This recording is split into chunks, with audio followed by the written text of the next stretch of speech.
So the film begins with a boat in the middle of the sea. There was a man on this boat, and he had been living on it for a long time. His name is Mariner, not by choice, but by force. He had built this boat just like his house, and he had to stay here because all of the glaciers had melted and the water level had risen significantly, leaving no trace of the earth. It's all over now. So those who are still alive are floating around in boats and ships in the sea. But they still hope to find a small plot of land in the farthest reaches of the globe where they can settle down and live comfortably. Following that, the mariner goes in search of food in the water in order to catch fish. He returns to his boat after searching for a long time and finding nothing. When he sees another boat, he approaches the owner. He claims that the rule of the sea is that when two strangers meet in the sea, they help each other and can exchange belongings. But the other man refuses to exchange any of his belongings with you and refuses to accept your assistance. He then begins to depart from there with his boat. The truth is that he had stolen Malta from the mariner's boat. He thought he was summoning me to him with an excuse. He believes it is necessary to go so that the situation does not escalate. At the same time, some seafarers arrive. When the man on the boat gets a little closer, he begins stealing Malta from the mariner. When the mariner becomes enraged, he speeds up his boat behind him. He attacks and destroys the man's boat before fleeing. Following that, the sailors got up close and personal with the man. They attack and murder him. Following this, the mariner travels to a sea tribe to sell his belongings to this tribe, but they refused to buy his belongings. Everything he owned was useless, because it contained nothing useful. He then shows them the mud in a large bottle. When the chief of the tribe notices this, he invites him inside. Actually, due to the abundance of water, the mud can command very high prices. The mud was also in high demand because grain can be grown in it. The cost of that mud has been determined. So they talk to the mariner about giving him 4 coins in exchange, but because the mud is so valuable, the mariner demands 8 coins. On which they are accepted and coins are given to him. He uses the money to go to a shop there and buy things. But we can see that the shop was not very busy because there was nothing to buy other than a few items. From there, the mariner purchases some water and tomato plants.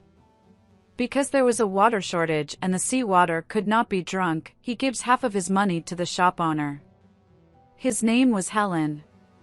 Now, as the mariner was leaving, some tribe members approached him with a girl and said that if you marry this girl, you can take whatever you want from here. The tribe members wanted this because the mariner was very brave and powerful. Whereas the people of this tribe were cowards, they believed that the child of the mariner would be brave like him after marriage. However, he refused to marry her and began his journey from there.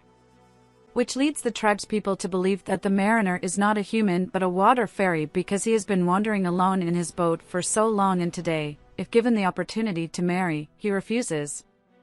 If he was truly human, he would never refuse. So they did not let him go and apprehended him. Then one of them notices a mark behind the mariner's ear, which is also behind the water fairy's ears.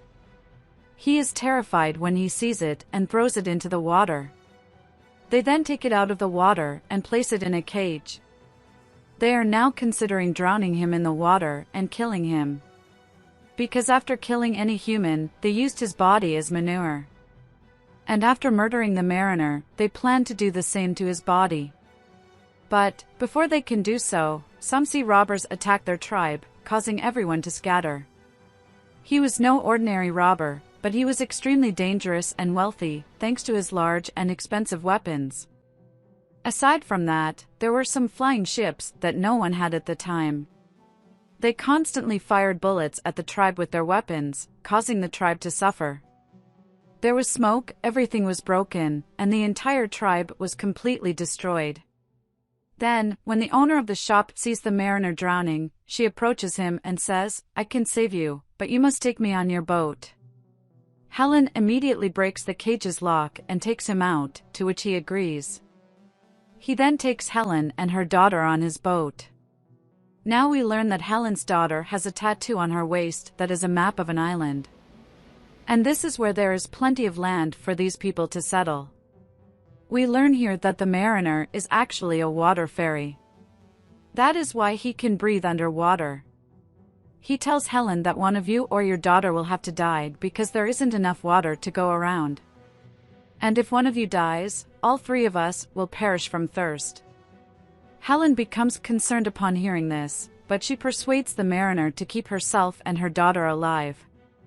Then we see the leader of the dangerous robbers, who is blind in one eye but very angry. He tells his people that he wants that child with the map on his stomach, after which he gives a lot of cigarettes to all his friends and tells them to have fun. But then an old man appears and informs him. The ship's oil will be finished in a few days.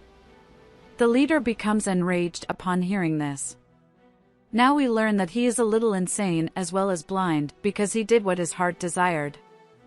Then, regardless of the outcome, he begins doing something similar here as well. He intended to light his cigarette with the matchstick and throw it into the oil tanker, but his ship would have been destroyed if the tanker caught fire.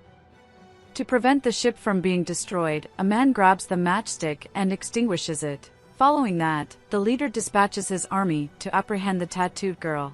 The mariner was transporting Helen and her daughter in his boat. However, the leader's army arrives and attacks them with an airplane. The mariner then goes to the lower part of the ship to fight them and bring weapons. Helen notices this and speculates that the mariner may have abandoned us and fled. That is why she uses a weapon to attack other people's ships. Then, when the arrow strikes her ship, it is not destroyed, but the rope becomes entangled in the ship. The robber's ship is now moving around their boat. However, the mariner arrives and cuts the rope, allowing the robber's ship to sail away. Helen had now lost an arrow from that weapon. That is why the mariner is furious at her and her daughter. To punish them, he cuts their hair, and they must resume their journey. They were making good progress when they noticed a ship in the water. Helen suggests that we go to that ship and get something to eat from there. Despite the fact that the mariner did not want to go to that ship, he listens to Helen and goes to the ship's owner. He goes there and discovers that he is a merchant, and he talks about purchasing Helen here. But he had nothing to give the mariner in return until he showed him a piece of paper. Because there was a paper shortage and no one had paper in this era, the mariner instructs Helen to go to the merchant for a half-hour exchange for that paper. And then, as soon as Helen approaches him, he takes her to the lower part of the ship he had just gone, when the mariner comes behind him and tells him that his time is up, but, because it hasn't even been 5 minutes, the merchant's mind goes insane. He attacks the mariner with a knife. However, because the mariner was much stronger than him, he kills him with his own knife. Now that the mariner knows Helen and her daughter are starving, he dives into the water and catches a large fish. They then eat their fill. Now, as time passed, the mariner and Helen's friendship grew where they had become very good friends. That's why he also teaches Helen's daughter to swim now. One day the mariner notices that there is another boat behind his boat. Now she doesn't understand anything about whose boat this is, but when Helen sees that boat, she understands that it belongs to the seafarers. She informs the mariner of this, as well as the fact that they have arrived to take my daughter. Because she has a map of a large land, which is an island, on her back. When the mariner hears this, he says, "I don't believe it, it's impossible. The entire world has been destroyed, how can this land be restored?" Helen confirms that this land does exist. Because when I found this girl, she had mud in her hand, and mud can only be found on the ground. Then the secret is revealed, that girl is not Helen's daughter, but she found her in the water as she was drowning. Helen then saved her life. The mariner became enraged upon hearing this. That is why he confines Helen in a submarine and transports her to the ocean's depths. A submarine is a small boat that is closed on all sides, and is only used to explore the depths of the sea. Now Helen comes to the depths of the water and sees magnificent buildings below that have drowned here due to the destruction of everything. When they return to the surface, they see that the seafarers have come very close to them. They come to their boat and catch them. The seafarer inquires, "Where is the girl who was with you?" They respond, "We don't know this," because they knew nothing about the girl. The seafarer becomes enraged upon hearing this. That is why he instructs them to kill them. Now we see the girl who is nowhere else but in the same boat. She appears after hearing about the killing of the two. When the seafarer notices this, he immediately pursues her. Now that she'd found the girl, he's sticking to his guns. That is, he directs the immediate execution of the seafarer and Helen. But first, the seafarer lowers Helen into the water. Helen is shot by the sailors, but she manages to escape. Helen tells the seafarer, "I am a human, and I cannot breathe in water." Hearing this, the sailor gives her his last breath. Because, as I previously stated, she was a mermaid. When they return after a while, they discover that the seafarers have destroyed their boat. But now, because they don't have a ship or boat, they must come to that wrecked boat. They then sit and begin to converse. The seafarer then throws a piece of paper into the water, which was exactly what Sudhagar had given her in exchange for Helen.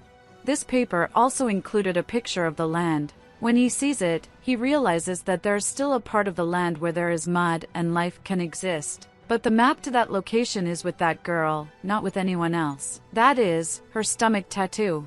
That is why the seafarer decides to do anything to find that girl. However, the condition of their ship did not allow them to travel on it. After that, a man arrives in an airplane and begins calling Helen. Helen recognizes him as soon as she sees him because he is from his tribe, so he loads them both into his boat.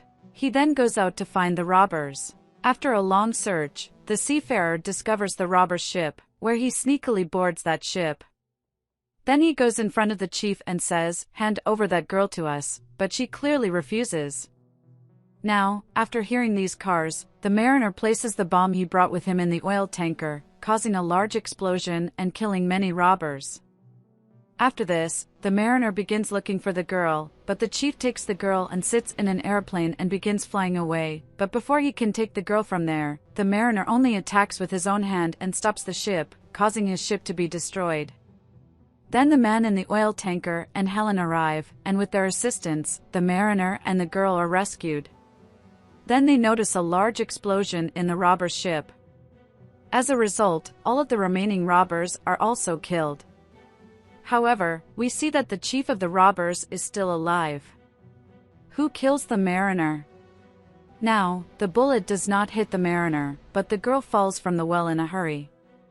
The mariner sends his 3 boats to catch the girl, but she escapes before he can. The mariner saves her by hanging on to the rope just in time. Following that, the 3 boats collide and are destroyed. Finally, they perish. There was also a chief on a ship, so his game is over. Following this, we can see that Helen's companion was able to read the map. They arrive at the location of the land using the map on the girl's stomach. They are overjoyed to be here. They also receive a hut here. They get 2 banners as soon as they walk in. Because this hut was his, it belonged to the girl's parents. There was also a tattoo weapon here. His parents used this to make a tattoo on the girl's stomach. After that, the mariner abandons these 3. He launches his boat into the water. He preferred to stay in the water now. Helen and the girl then watch him leave. Subscribe for more videos, enable notifications, and like to support the channel. Thanks for watching.